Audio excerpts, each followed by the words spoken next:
Today I want to talk about family, marriage, and I selected a special place. It's a fortress. It's a fort.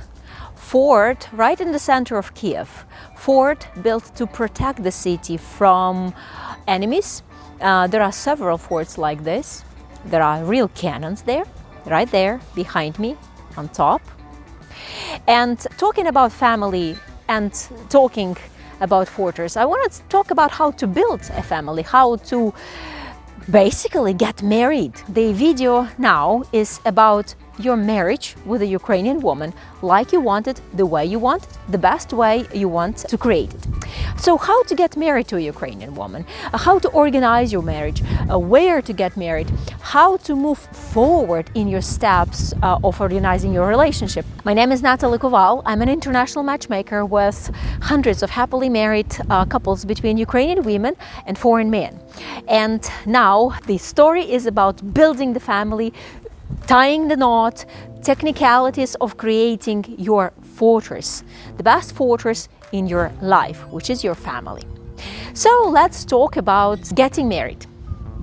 Getting married in Ukraine or in another country or in your homeland, or having your marriage somewhere in let's say Dominican Republic, and having your marriage organized with a special wedding ceremony somewhere abroad, on an island, whatever you want. So options are numerous, but let's talk it one by one, step by step thing. Look at this beautiful fortress. It's just amazing. It was built around 150 years ago, and I want you to enjoy what I see as well. But coming back to the subject, if you are an American citizen, then you have three options. Option number one, get married in Ukraine. Option number two, doing a fiancé visa. Option number three, if she has US visa, getting married there. And here are my ideas about these three options. Getting married in Ukraine. That's a good idea.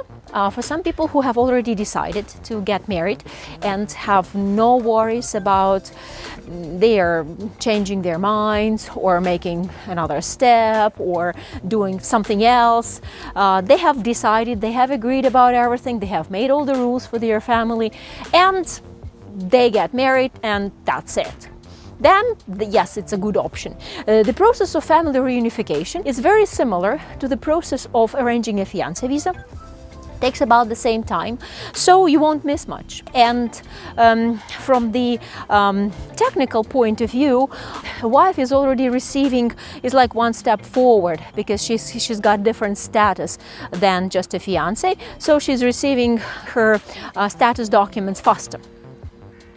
But I think if you are an American citizen, that you need to use fiancé visa option, which is much more profitable, which is much more logical and smart, because as a US is the country for immigration, and all the laws in this country are written to support people who are immigrating and to give them a lot of chances to have a second thought, to try relationship and see if it really works, if she accepts your country, if she's comfortable in your state, if she can adapt there. So having an option of a fiancé visa is just giving you more security and reassurance that it's really going to work for you. And other advantages of the fiancé visa is that you have 90 days to get married. And the girl is almost guaranteed that visa. Well, in Marriage by Natalie, we have 100% success rate for fiancé visas. And because our couples really love each other, there are no fake marriages, everything is genuine and real, and people do have proofs of their genuine relationship. That's why all the couples receive their fiancé visas and they move forward with it. With the fiancé visa, the only disadvantage that you have to wait so long. It's like 6 months or even sometimes more before you get it. But you definitely get it. It's an immigration visa, and you need to prove that you are actually immigrating rather than you have ties with Ukraine. Because if you are applying for tourist visa in America, you have to prove that you have strong ties with Ukraine and that you are going to be back and you are not going to neglect any of the laws or the rules and regulations that America has for travelers. And that's the option number 3.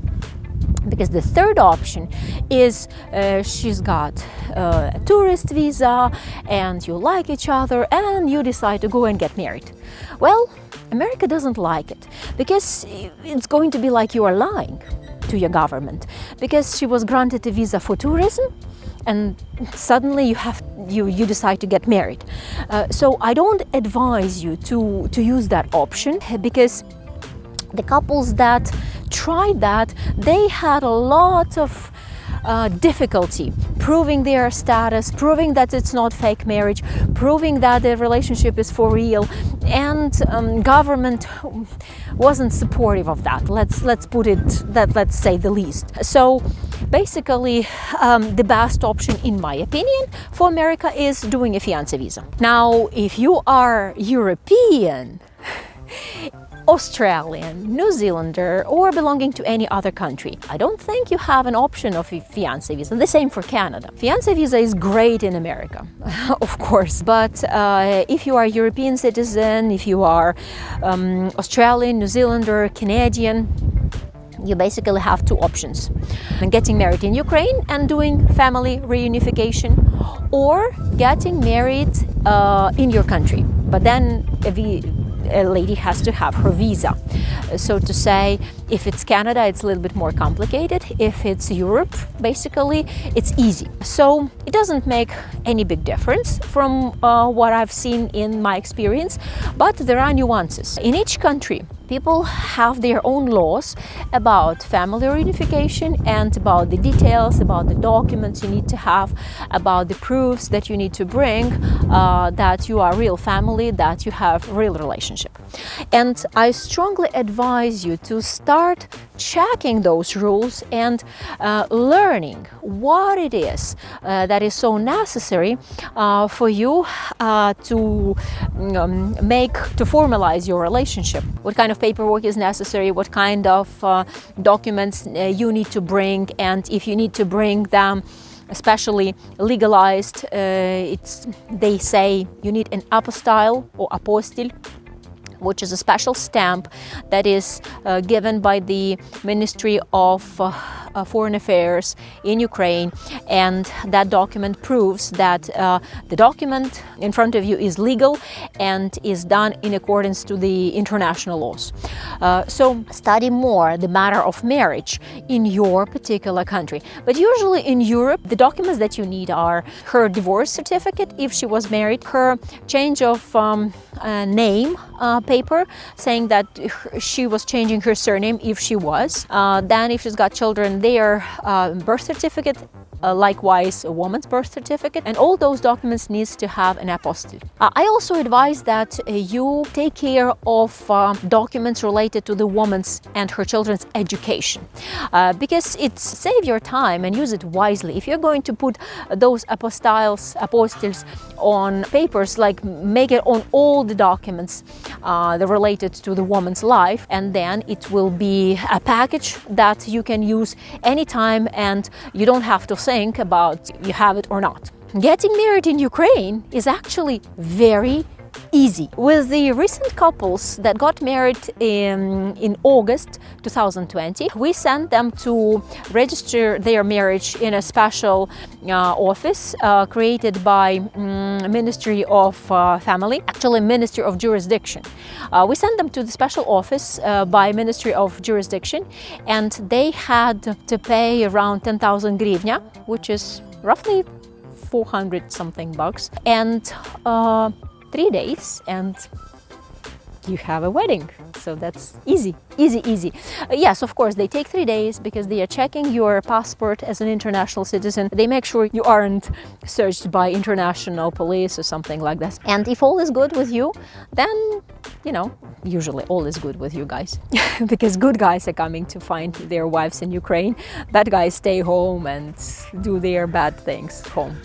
So, and regardless of where you have your marriage, in Ukraine, in your country, there are several ideas that I would like to suggest to you to make it really cool and to use your time wisely. Idea number one, have a party. It's a memorable day. Do not just have a marriage registration and then forget about it. You will want to tell this to your kids, so have a videographer, have a photographer, make it a nice and memorable time and a good day for yourself. Women have relatives here. Weddings for us is like a huge event. A woman prepares for her wedding her entire life, so it has to be important. If you are doing a fiancé visa, don't neglect the family tradition either.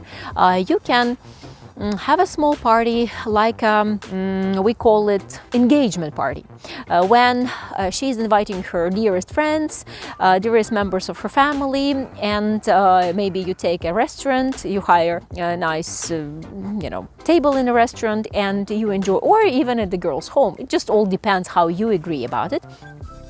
But do not leave without celebrating it, because it's part of life and it's a holiday and it's a cool event. That's my point of view. Before you get married, agree about everything that you want to have in your family and all the rules that are important for you and all the important deal makers that are cool in your understanding of a family. And if you agree, as we say, before you start swimming in the ocean, you have higher chances to have good, sustainable relationship, because then you're not breaking the news that, oh, by the way, I want X, Y, and Z. So talking to each other openly and honestly about your plans, about your decisions and the rules is important. Some people sign a prenuptial agreement. Women in Ukraine are very emotional about prenups because they think it's business, and for us prenuptials are quite a new concept because we are separating love from business, because business is business and love is a totally different sphere. And women sometimes get upset when you start talking about prenup, because they say, I love you without your prenup, I love you because I love you, and makes them feel sad or something like that. But anyway, if you have to have a prenuptial agreement, talk about it without any extra emotions, because it's not about emotions, it's about just rules that are easily predictable and signable, let's say. Make sure you stay subscribed with my channel, because I am sharing advice about building a relationship, how to make it work and really special for you, and helping you to strengthen everything that you are building with your beloved woman in the emotional sphere. If you hit the bell button, you'll get announcements about my new videos. And I wish you to create a really cool, memorable, special love story. And if you need my help, let me know now.